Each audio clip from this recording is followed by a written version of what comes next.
Hello everyone, welcome back in my YouTube channel Literature Point. Guys, today we have discussed some important questions of UPTC PhD English जो कि आपके चाहे आप literature का कोई सा भी एग्ज़ाम देने जा रहे हैं, सारे ही एग्ज़ाम में आज के क्वेश्चन जो मैं आपके लिए लेकर आई हूँ वो सारे एग्ज़ाम में आपके बहुत ही ज़्यादा इंपॉर्टेंट होने वाले हैं। तो फ्रेंड, हमारा जो सीरीज़ 110 का ये सीरीज़ है जिसका ये पार्ट 3 है। पार्ट वन और पार्ट 2 हम पहले से ही कंप्लीट करा चुके हैं, जिसे हमने टोटली 80 क्वेश्चन को कंप्लीट कर लिया था। और जो आज का हमारा क्वेश्चन है वो क्वेश्चन नंबर 81 है। तो फ्रेंड, जो हमारा क्वेश्चन है आप देख सकते हैं यहाँ पास question number 81। The Spenserian stanza has, आपको बताना है कि जो स्पेंसरियन स्टेंजा होता है वो कितनी लाइन का होता है। तो option A 4 lines, option B 6 lines, option C 8 lines, option D 9 lines. तो फ्रेंड, ये बहुत ही सिंपल सा क्वेश्चन है, बिल्कुल भी आपका रॉन्ग नहीं होना चाहिए। तो बताइए इसका राइट आंसर क्या है। आपका ये आज का फर्स्ट क्वेश्चन है। अगर आपने पार्ट फर्स्ट और पार्ट सेकेंड टॉप 110 का सीरीज़ में का नहीं देखा है तो प्लीज़ आपसे रिक्वेस्ट है आप उन दोनों को ज़रूर देख लीजिए।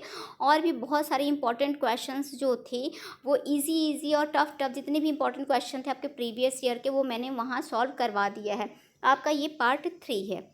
तो फ्रेंड, इसका जो राइट आंसर है आप देख सकते हैं यहाँ पे ऑप्शन डी है। मीन्स जो स्पेंसर स्टेंजा होता है वो 9 लाइन्स का होता है। नेक्स्ट हमारा क्वेश्चन आता है, इन एम्बिक पेंटामीटर लाइन कंटेस्ट, आपको बताना है कि जो एम्बिक पेंटामीटर होता है उसमें कितने लाइन्स को माना जाता है, कितने लाइन का एम्बिक पेंटामीटर होता है। Option A 5 feet, option B 7 feet, option C 9 feet, option D 6 feet. कितने फीट का होता है आपको बताना है एम्बिक पेंटामीटर में। तो फ्रेंड, इसका राइट आंसर है ऑप्शन ए 5 फीट। मीन्स जो एम्बिक पेंटामीटर होता है वो 5 फीट का होता है। मीन्स इसमें 10 सिलेबल होते हैं। आपको जैसे कि फॉर एग्जांपल मैं आपको एक्सप्लेन कर दूं, जैसे कि टीचर हम यहाँ पास लिख रहे हैं TEACHER। तो यहाँ पास देखिए दो इसमें सिलेबल माने जाएंगे, एक तो टी माना जाएगा, एक च माना जाएगा। तो देखिए इसमें एम्बिक में यही होता है कि एम्बिक में क्या होता है, अनस्ट्रेस टू स्ट्रेस होता है ना, और ट्रोइक में क्या होता है, स्ट्रेस टू अनस्ट्रेस होता है। बट एम्बिक की यहाँ बात हो रही है क्योंकि यहाँ एम्बिक पेंटामीटर है। पेंटामीटर में सबसे पहले तो 5 फीट होता है, और एम्बिक की बात करें तो अनस्ट्रेस टू स्ट्रेस सिलेबल होता है। जैसे हम टीचर में बोलते हैं तो इसमें 2 सिलेबल काउंट किया गया, पहला सिलेबल टी है और दूसरा सिलेबल है चर। तो टी में आप देखेंगे बोलेंगे तो आपको ज़्यादा सांस लगाने की ज़रूरत पड़ रही है, और चर बोल देंगे तो सिंपली ये चर हम बोल दे रहे हैं, इसमें कोई भी ज़्यादा आपको सांस लगाने की या फिर दबाव की ज़रूरत नहीं पड़ रही। बट टी देखिए, टीचर बोलने में ही लग रहा है कि टी में ज़्यादा आपको मेहनत करनी पड़ रही है, और चर में बिल्कुल भी स्ट्रेस नहीं लेना पड़ रहा है ना। तो बट ये तो ट्रोइक का है, सॉरी टीचर तो ट्रोइक का है। मैं आपको उसका बता दी, एम्बिक का बता दी। मैं फॉर एग्जांपल बता रही हूँ, और एम्बिक का मुझे अभी याद नहीं आ रहा है कि एम्बिक का जान लीजिए ये ट्रोइक का एग्जांपल है। हाँ, टीचर तो ट्रोइक का एग्जांपल है।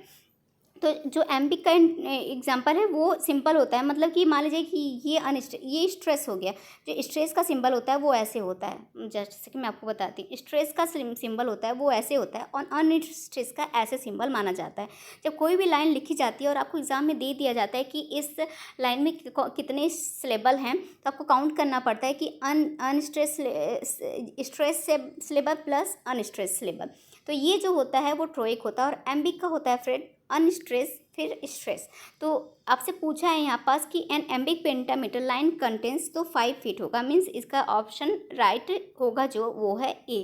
तो हमारा नेक्स्ट क्वेश्चन आता है यहाँ पास, the iambic pentameter implies which of the following. तो आपको बताना है कि जो एम्बिक पेंटामीटर में क्या फॉलो होता है। अभी मैंने जस्ट आपको बताया बहुत अच्छे से, मतलब वो मैंने टीचर वाला एग्जांपल दिया वो ट्रोइक का था, वो मैंने आपको बताया कि वो मैंने गलती से दे दिया, ट्रोइक का था। बट आपको समझ तो आ गया होगा ना कि क्या है कि एम्बिक में क्या होगा। मैंने बताया कि एम्बिक में क्या होता है। तो सिंपल सा ये क्वेश्चन में इसमें कुछ बताने वाला नहीं है। तो इसका जो राइट आंसर है फ्रेंड, तो जस्ट अ सेकेंड, तो इसका राइट आंसर है डी। तो the pattern unstress stress repeated 5 times mean ये जो पैटर्न होता है unstress to stress unstress to stress, इसी पैटर्न को 5 टाइप रिपीट होता है तो वो एम्बिक हो जाता है। जो अनस्ट्रेस टू स्ट्रेस लेवल होता है वो है एम्बिक, और अगर इसको 5 टाइम रिपीट कर दिया जाए तो हो जाता है पेंटामीटर। 5 टाइप मीटर मतलब उसी पैटर्न को 5 टाइम रिपीट किया गया है तो हो गया पेंटामीटर। तो इसलिए जो एम्बिक पेंटामीटर पैटर्न फॉलो करता है वो होता है अनस्ट्रेस स्ट्रेस रिपीटेड 5 टाइम्स। तो option D is right answer. हम अपने नेक्स्ट क्वेश्चन के साइड मूव करते हैं। Question number 84। Let us go, then you and I, when the evening is spread out against the sky like a patience, raised upon a table, the above lines have been written in। आपको बताना है ये जो line लिखा गया वो किस में लिखा गया है।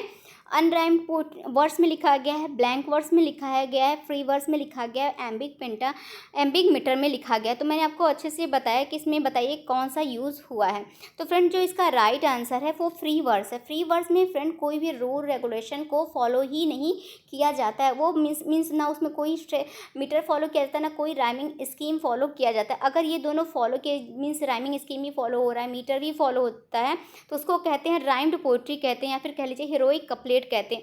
फिर उसके बाद केवल मीन्स कि केवल मीटर फॉलो होता है, मीन्स एम्बिक पेंटामीटर में लिखा रहता है बट कोई भी राइमिंग स्कीम फॉलो नहीं होता है तो उसको कहते हैं ब्लैंक वर्स। बट अगर ना मीटर फॉलो हो ना राइमिंग स्कीम फॉलो हो तो उसको कहते हैं हम फ्री वर्स। तो यहाँ पास आप देखिए कि बिल्कुल ही अलग है। यहाँ पास जो क्लोज हुआ है आप यू एंड डाई से क्लोज हुआ, फिर यहाँ तक स्काई, मतलब कुछ भी राइमिंग आपको बन ही नहीं रहा है। मतलब सब चारों ही लाइन बिल्कुल अलग, ये सॉरी यहाँ तक ये तो है ही, यहीं तक तीनों ही राइमिंग बिल्कुल अलग अलग है। यहाँ पास आई का इसमें ना राइमिंग मिल रहा है ना मीटर मिल रहा है, कोई कुछ भी फॉलो नहीं हो रहा है। इसका मतलब है कि option C is right answer. Means इसमें सब कुछ अलग अलग है। तो हमारा नेक्स्ट क्वेश्चन आता है question number 85। An Alexandrine is a verse line. आपको बताना है कि जो एलेक्जेंड्राइन होता है वो कौन से लाइन में लिखा जाता है, वो उसका जो मतलब पोएम लिखा जाता है वो कौन से लाइन में लिखा जाता है। Option A an iambic hexameter, option B an iambic pentameter, option C an dactylic tetrameter, option D a trochaic hexameter. तो बताइए राइट आंसर क्या होगा कि जो एलेक्जेंड्राइन वर्स होता है वो कौन से मीटर में लिखा जाता है। तो फ्रेंड इसका जो राइट आंसर है वो एन एम्बिक हेक्सामीटर, मीन्स आपका जो एलेक्जेंड्राइन वर्स होता है वो एम्बिक हेक्सामीटर में लिखा जाता है। तो option A is right answer. Question number हमारा आता है 86। इन एम्बिस कंसिस्ट ऑफ, आपको बताना है एम्बिस कंसिस्ट ऑफ क्या कंसिस्ट करता है।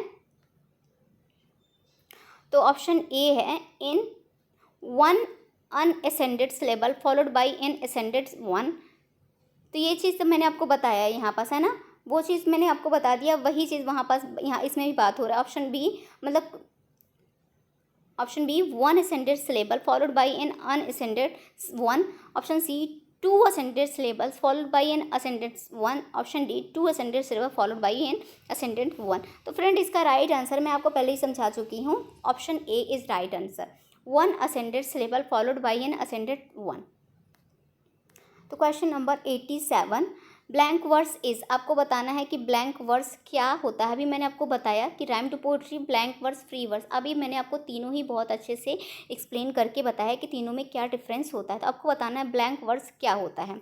तो option A rhymed iambic pentameter, option B unrhymed iambic pentameter, option C dactylic tetrameter, option D anapestic hexameter. तो आपको बताना है। तो ये जो होता है फ्रेंड, इसमें मैंने बताया था कि मीटर तो होता है, मीन्स एम्बिक पेंटामीटर तो होता है, बट उसमें राइमिंग स्कीम नहीं पाई जाती है ब्लैंक वर्स में, और उसमें मीटर भी और राइमिंग दोनों ही ना पाई जाए तो वो होता है फ्री वर्स। अगर ये दोनों में राइमिंग भी हो, एम्बिक पेंटामीटर भी हो, तो वो होता है हीरोइक कपलेट कह लीजिए, उसको कहते हैं राइम्ड पोएट्री या फिर हीरोइक कपलेट। बट यहाँ पास हमसे पूछा है ब्लैंक वर्स, तो ब्लैंक वर्स में कोई राइमिंग नहीं होती है, बट वो उसमें मीटर होता है एम्बिक का। तो यहाँ पास आपको मिल रहा है unrhymed iambic pentameter means blank verse, ये फॉर्मेट होता है ब्लैंक वर्स का। Option B is right. Next हमारा क्वेश्चन आता है free verse is a poetry. मैंने आपको बता ही दिया, आपको बताना है कि फ्री वर्स का फॉर्मेट क्या होता है, जो कि आपके सामने शो हो रहा है और मैं छुपा देती हूँ। तो option A written in praise of freedom, option B conforming to no regular meter, option C having neither depth और commitment, option D written in blank words. Written in blank words क्या हो गया, मतलब कुछ भी, तो मीन्स ब्लैंक वर्ड्स अदर है, free words other है, तो इसमें क्या मतलब है, इसमें मतलब कोई भी रूल रेगुलेशन नहीं होता है। मैंने आपको बताया कि conforming to no regular metre, इसमें कोई भी रेगुलर या मीटर या फिर राइमिंग स्कीम नहीं होता है, वही होता है फ्री वर्ड्स पोइट्री। तो option B is right answer. आपको बताना है बीवुल्फ इज, आपको बताना है बीवुल्फ क्या है। तो option A first old English epic, option B first English comedy, option C first English novel, option D first English essay. आप लोगों ने ये तो सुना होगा कि बीवुल्फ कुछ तो कुछ फर्स्ट है, बट क्या फर्स्ट है आपको ये बताना है राइट आंसर। तो फ्रेंड ये जो बीवुल्फ है वो फर्स्ट ओल्ड इंग्लिश एपिक मानी जाती है ना। इसके राइटर तो नहीं जाने जाते, बट ये फर्स्ट ओल्ड इंग्लिश एपिक मानी जाती है। तो option A is right. Next हमारा क्वेश्चन आता है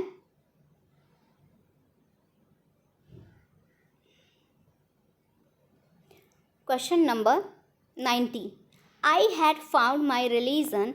Nothing seemed more important to me than a book. I saw the library as a temple. Who said this? आपको बताना है ये जो लाइन है किसके द्वारा बोली गई है। Option A Jean Paul Sartre, option B Shakespeare, option C Wordsworth, option D Matthew Arnold. तो आपको बताना है इसका राइट आंसर क्या होगा। सबको पता है इसका राइट आंसर है John Paul Sartre. Option A is right answer. ये I had found my religion, nothing seemed more important to me than a book, मतलब कहते हैं कि बुक से ज़्यादा इंपॉर्टेंट मुझे कुछ भी नहीं लगता। तो ये जो बात कही इन्होंने जेन पॉल सार्टे की के द्वारा कही गई है। तो option A is right answer. Next हमारा क्वेश्चन जो आता है question number 91। O tease love that makes the world go round, who said this. तो आपको बताना है ये लाइन किसके द्वारा कही गई। Option A Lewis Carroll, option B John Milton, option C Walt Whitman, option D Hemingway. तो फ्रेंड आपको बताना है राइट आंसर। तो फ्रेंड इसका राइट आंसर होगा लेविस कैरोल के द्वारा ये बात कही गई है। ये जो डायलॉग है वो लेविस कैरोल द्वारा बोली गई है। नेक्स्ट हमारा क्वेश्चन आता है question number 92। Happy families are all alike, every unhappy family is unhappy in its own way, who said this. बताना है आपको कि ये किसके द्वारा बोला गया है। Option A Leo Tolstoy, option B John Milton, option C Walt Whitman, option D Hemingway. तो फ्रेंड इसका जो राइट आंसर है वो ऑप्शन ए है, लियो टॉल्स्टॉय के द्वारा ये वाली बात बोली गई है। Happy families are all alike, every unhappy family is unhappy in its own way. पैसा ही बहुत हो के क्या करेगा जब हमारी फैमिली ही खुशी नहीं रहेगी, है ना। फैमिली की हैप्पीनेस बहुत ज़्यादा इंपॉर्टेंस करती है सबके लाइफ में।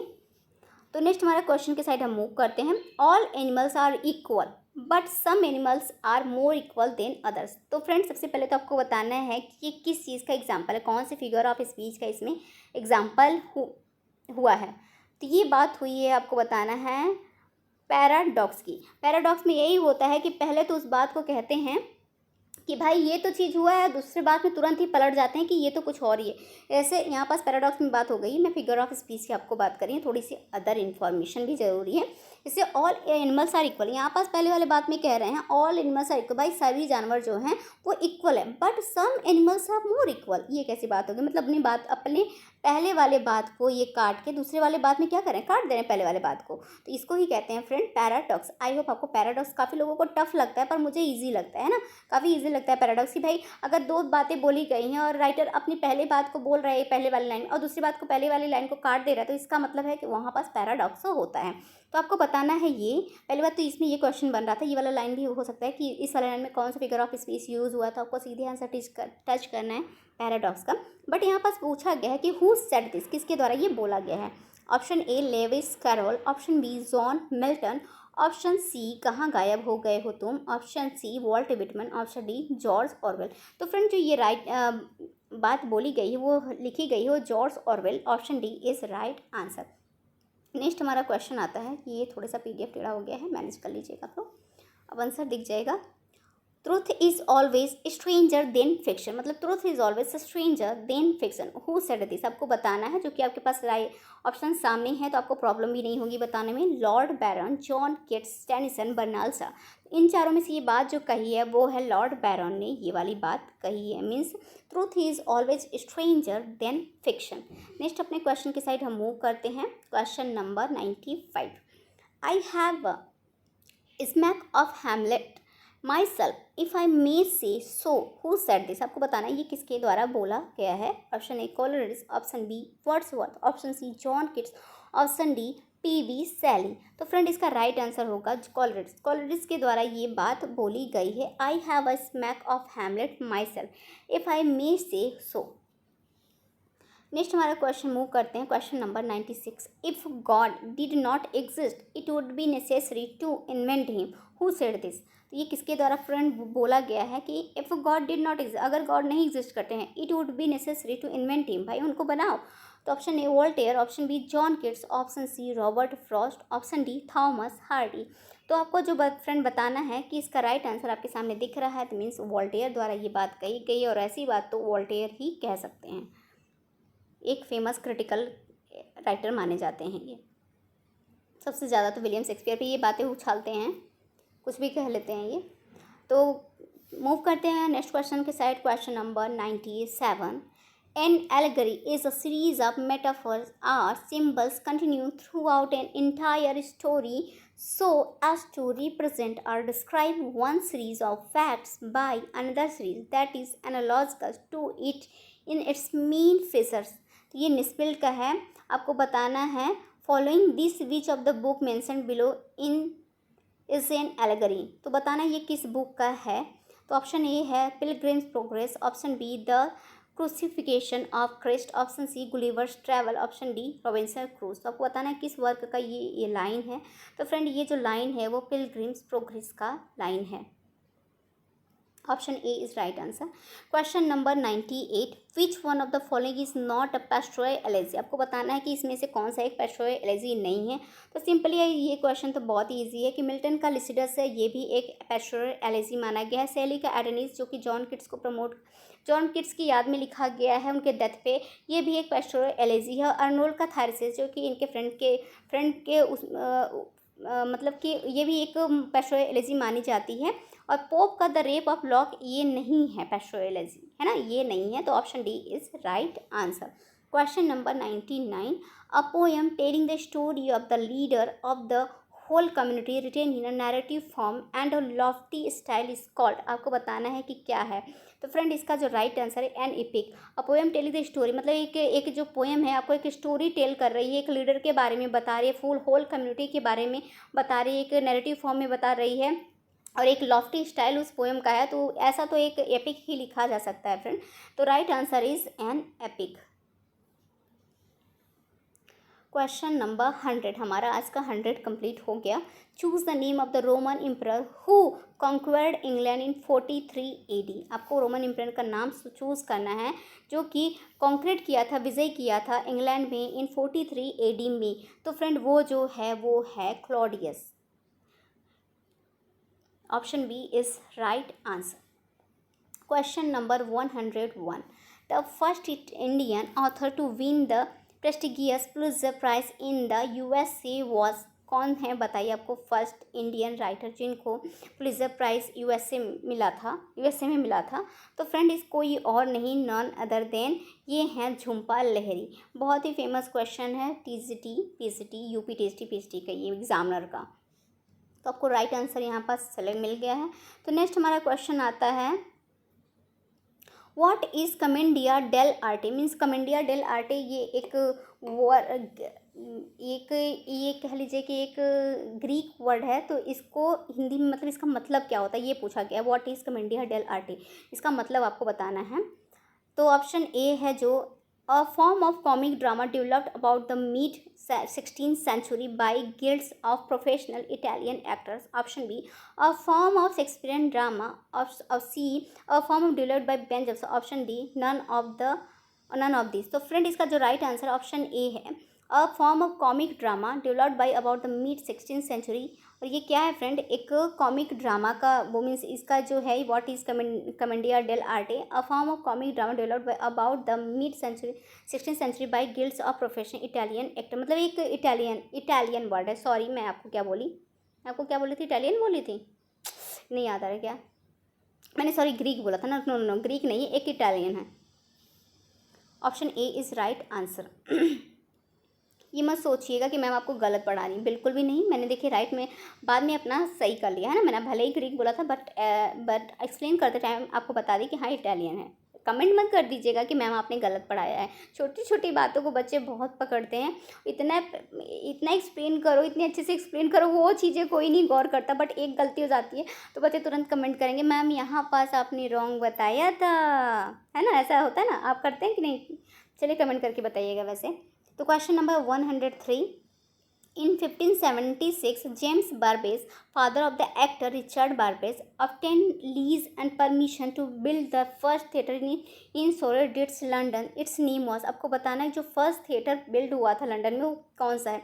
सबसे पहले तो देखिए इसमें कई सारे क्वेश्चंस बन जाते कि कब हुआ था, 1570 में हुआ था, किसके द्वारा हुआ था, James Burbage father of the actor Richard Burbage के थे, और बिल्ड द फर्स्ट थिएटर कहाँ हुआ था फ्रेंड, कहाँ हुआ था, सोल्डिश लंदन में हुआ था, और कब हुआ था, 1576 में हुआ था, और उस थिएटर का नाम क्या था, दी थिएटर के नाम से इन्होंने जो ओपन किया था फर्स्ट थिएटर लंदन में, वो 1576 में, वो दी थिएटर के नाम से ही ये इन्होंने ओपन किया था। मोस्टली इसमें जो क्वेश्चन जो स्टूडेंट है वो क्या लगाएंगे, ग्लोब थिएटर, क्योंकि मोस्टली बच्चे जो थिएटर का नाम सुने रहते हैं वो ग्लोब थिएटर, विलियम शेक्सपियर का ये इसके जो ओनर माने जाते हैं वो विलियम शेक्सपियर माने जाते हैं। तो ग्लोब थिएटर नहीं है फ्रेंड, दी थिएटर है। दी थिएटर जो ग्लोब वो थिएटर रहता है वो फर्स्ट टाइम लंदन में ये वाला थिएटर ओपन हुआ था। तो option A is right answer.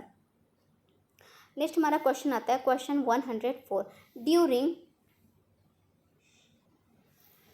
1613 June 29 which theatre cot fire. तो आपको बताना है कि 1613 में 29 जून 1613 में कौन सी थिएटर में आग लग गई थी।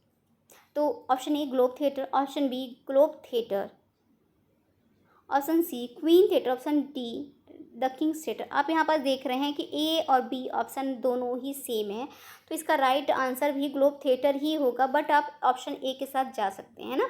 दोनों ही मीन्स बी वाले भी सही हैं और ए वाले भी सही हैं। स्पेलिंग में तो मिसअंडरस्टैंडिंग नहीं है, नहीं स्पेलिंग भी दोनों की सही है, मीन्स दोनों ही राइट ऑप्शन है कि विलियम शेक्सपियर का जो ग्लोब थिएटर था उसमें 1613 जून 29 को इसमें आग लग गई थी, बट नेक्स्ट ईयर 1614 में ही इसको रिबिल्ड भी करा लिया गया था। तो हम अपने नेक्स्ट क्वेश्चन के साइड मूव करते हैं। क्वेश्चन नंबर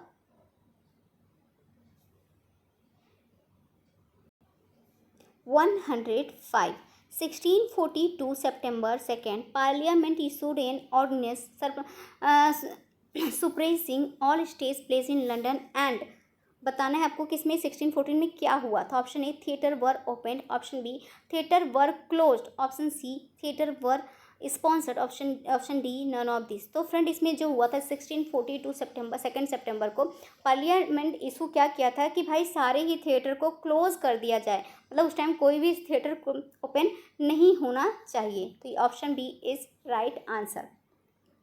नेक्स्ट हमारा क्वेश्चन आता है question number 106, in which year the restoration and the demise in the power of the Puritans seized the opening of the theatres again। तो कौन से year में पूछना है, जो पुरिटन्स थे उन्हें मतलब जो थिएटर ओपन हुए थे वो कौन सी ईयर में ओपन हुए थे, ये क्वेश्चन है। तो option A 1658, option B 1659, option C 1660, option D 1665। तो फ्रेंड देखिए जब थिएटर क्लोज हुआ था वो कब हुआ था, 1642 में हुआ था, है ना, 1642 में हुआ था, और किसके पार्लियामेंट के द्वारा इशू किया गया था 1642 में। और जब हुआ ये जब ओपन हुआ था तो ये 1660 में हुआ था। आपको कंफ्यूज नहीं होना है। जब क्लोज हुआ था, जो क्लोज हुआ था वो 1642 है ना, 1642 ही था ना, यस 1642 में हुआ था। 1642 में ये क्लोज हुआ था, बट 1660 में ये फिर से ओपन हो गया था। Option C is right answer. Publication, question number 107. Publication of the first daily English language newspaper, The Daily Courant in London, took place in, आपको बताना है right answer. Option A 1702, option B 1703, option C 1704, option D 1705. तो friend इसका right answer है 1702. Right answer है option A. Next question के side move करते हैं. Question number 108. The Nobel Prize in Literature 2015 was awarded to for her polyphonic writings, A Monument to Suffering and Courage in Our Time. आपको बताना है right answer. Option A Svetlana Alexievich, option B Haruki Murakami, option C Ngugi wa Thiong o, option D Philip Roth. तो friend इसका right answer जो है वो मिला है ऑप्शन ए को, स्वेटलाना एलेक्सीविच. कौन नेम तो देखिए जरा इन लोगों का. तो जो नोबेल प्राइज़ इन लिटरेचर 2015 गया है, किसको गया है? Awarded to Svetlana Alexievich for her polyphonic writings. इनको मिला है इनके पॉलीफोनिक राइटिंग्स के लिए a monument to suffering and courage in our time. इस चीज़ के लिए इनको मिला है नोबेल प्राइज़ इन लिटरेचर 2015 में. कभी कभी ऐसे क्वेश्चन देखने को मिल जाते हैं, तो ये सब भी आप लोगों को पता होना चाहिए. तो हमारा नेक्स्ट क्वेश्चन आता है 109. तो which of these own the Nobel prize for literature in 2014. 2014 में कौन से किसको नोबेल प्राइज़ मिला था, आपको ये बताना है. तो option A Patrick Modiano, option B Doris Lessing, option C Alice Munro, option D वी.एस. नेपोल. तो फ्रेंड जो इसका राइट आंसर है वो है पैट्रिक मोडियानो को नोबेल प्राइज़ मिला था 2014 में. और जो ये नोबेल प्राइज़ 2015 में मिला है लिटरेचर में, वो स्वेटलाना एलेक्सीविच को मिला है. बट 2014 में जो लिटरेचर प्राइज़ मिला है नोबेल, वो है पैट्रिको मोडियानो को. आपको याद रखना है 2015 में किसको मिला है, 2014 में किसको मिला है. एग्जाम में इस टाइप के क्वेश्चन पूछे जाते हैं, तो इस टाइप के कन्फ्यूज़न नहीं होना चाहिए. मैंने आपको लिए कहा था कि मैं बहुत सारे इंपॉर्टेंट क्वेश्चन लेके आऊँगी, तो वो मैं लेकर आई हूँ. और आज का हमारा ये लास्ट क्वेश्चन कहाँ गया, गायब हो गया. तो आज का ये मान लीजिए कि ये लास्ट क्वेश्चन है हमारा. तो फ्रेंड आई होप आज की क्लास आपको अच्छी लगी होगी, और क्वेश्चंस की भी काफ़ी अच्छे थे और एक्सप्लेन भी काफ़ी अच्छे से मैंने किया. तो क्लास आपको पसंद आई होगी. प्लीज़ वीडियो को एक लाइक दीजिएगा. अगर चैनल पे पहली बार हैं तो प्लीज़ अपना एक सपोर्ट, एक सब्सक्राइब बटन प्लीज़ प्रेस कर दीजिएगा. और अपने दोस्तों तक भी शेयर करिएगा कि काफ़ी अच्छी क्वेश्चन की सीरीज चल रही है. और जल्द ही आप लोग का सपोर्ट रहा तो मैं पूरा प्रीवियस ईयर के क्वेश्चन पेपर लेकर आने वाली हूँ पार्ट वाइज. तो बस उसमें भी आप लोग अपना प्यार दिखाते रहिएगा. और प्लीज़ वीडियो को शेयर ज़रूर कर दीजिएगा, क्योंकि आप लोग के प्यार और सपोर्ट की मुझे ज़रूरत है. Thank you so much. मिलते हैं नेक्स्ट वीडियो में. Bye bye.